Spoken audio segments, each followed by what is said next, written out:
ko naman na yun. Post ko na. Ako mo, let's go, let's go. Uy! Uy! Atay, iPhone.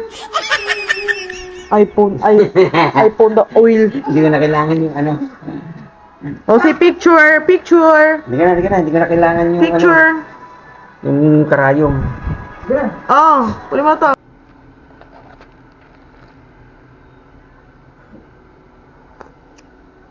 Copy muna tayo mga kayop.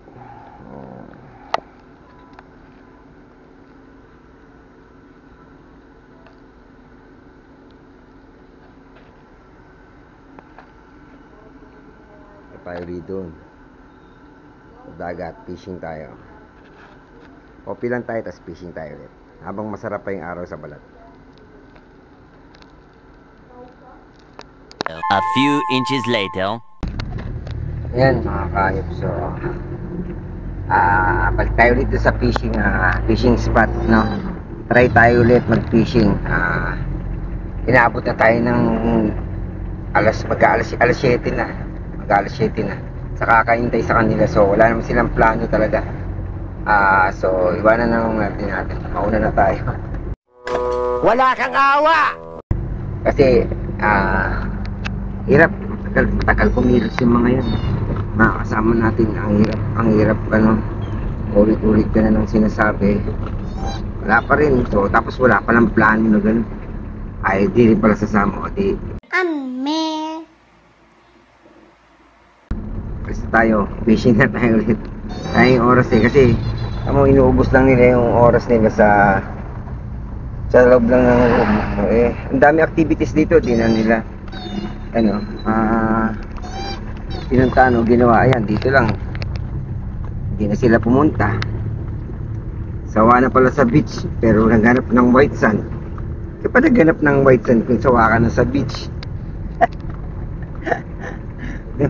Akalain mo sawa ka na pala sa beach, ay naghanap ng beach, pero naghanap ng white sand. Nice.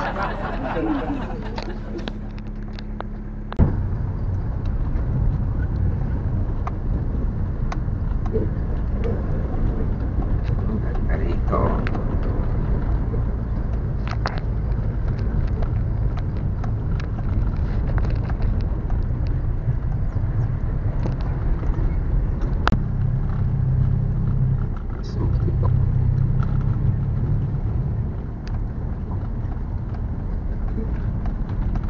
Pabalik tayo ulit sa fishing spot. Medyo mataas na yung araw. Balik tayo dito sa fishing spot. Ayan, tao. Makasama tayo dun.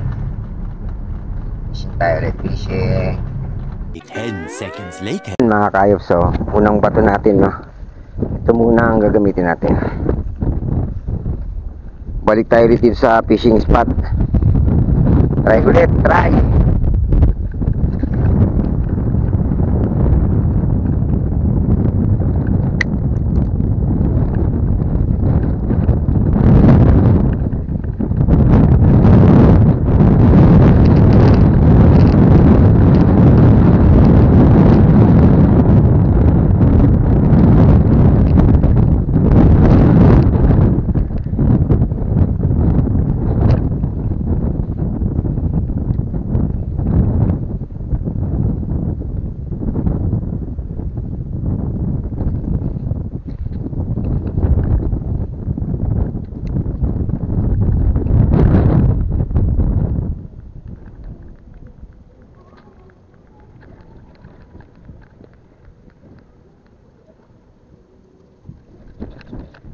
Wala pa rin mga kayop.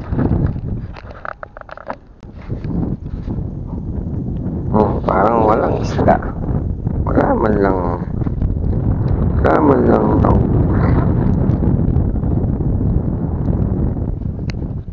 ulit.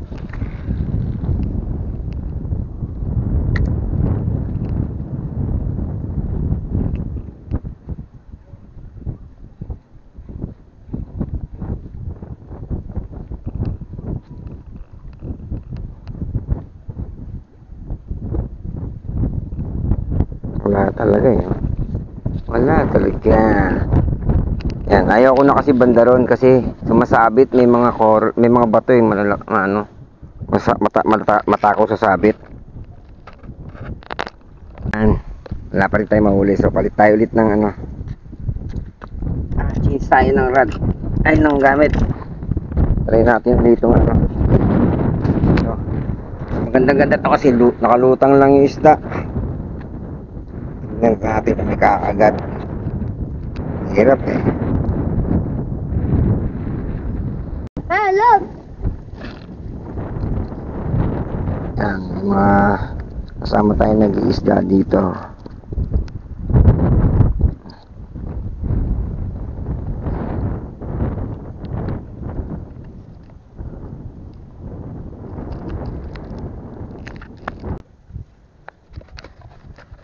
Ayan mga kaip, yung lure natin ha. Hindi ko alam kung nakikita no. Ayan ha, lumulutang lang. Pero wala talagang malapit na mga isda no. Wala eh, walang masyadong parang walang isda rito. Ang hirap, sa dalawa na kami ni tatay si tatay nandun, so nagtatry din. Hirap magano dito, pero baka yun, lumakan tayo doon, nakbay natin yung papunta doon. Baka pwede, baka i-try natin, baka mas marami doon eh. Yan, frustrated tayo sa pangingisda. Hindi tayo makahuli, so namin na lang natin ulit yung mga tanawin. Ang ganda oh. Walang mga unggoy dito, wala tayong nakikita. Puro ibon, ang daming ibon dito. Yan, maraming ibon. Yan, ganda ng mga tanawin dito. Yan. Tulig pa yung baby namin, eh. Mamaya na lang bago umuwi, papasyal ko sila dito. Idadaan ko sila dito para makita nila to. Ganda rito eh.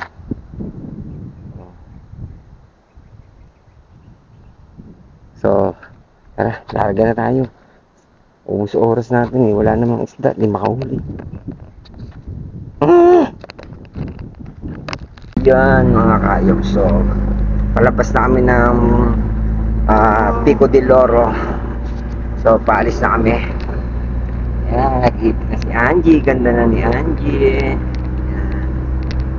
So, papunta na kami dun sa tito ko. Makikipesta na kami. Doon na rin sila nanay. Leto na sila doon. Sila Pierre. Ayan. Hindi na sila nakapicture sa boat. Ayan ha. Ang ganda ng view dyan. Ayan. Picture sa boat. Dati lang have picture there.